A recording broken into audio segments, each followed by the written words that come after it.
শৰাইঘাটত ভয়ংকৰ দুৰ্ঘটনা চূৰ্ণ বিচূৰ্ণ হল দুৰ্ঘটনাগ্ৰস্ত গাড়ী ঘটনাস্থলীতে নিহত যুৱক যুৱতী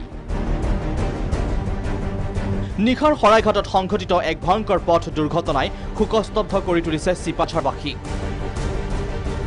তীব্ৰবেগী এখন ছুইফ্ট গাড়ীয়ে নিয়ন্ত্ৰণ হেৰুৱাই শৰাইঘাট দলঙৰ ৰেলিঙত খুন্দিওৱাৰ ফলতে সংঘটিত হয় এই দুৰ্ঘটনা লগে লগে দলঙৰ পৰা 50 ফুট তললৈ বাগৰি পৰে AS01 BF 0380 নম্বৰৰ গাড়ীখন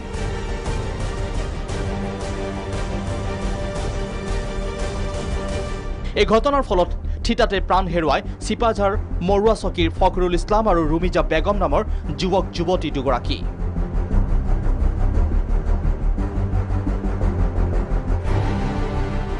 সেপ্টেম্বৰত বিয়া সম্পন্ন হোৱাৰ কথা আছিল দুৰ্ঘটনাত নিহত ফখৰুল আৰু ৰুমিজাৰ 11:55 বজাত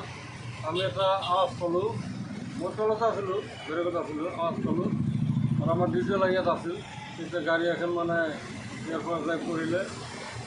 আৱাজটো পাই আমি লগে লগে দৌৰা দৌৰি কৰি আহিলোঁ আহি ডিজেলৰ তলত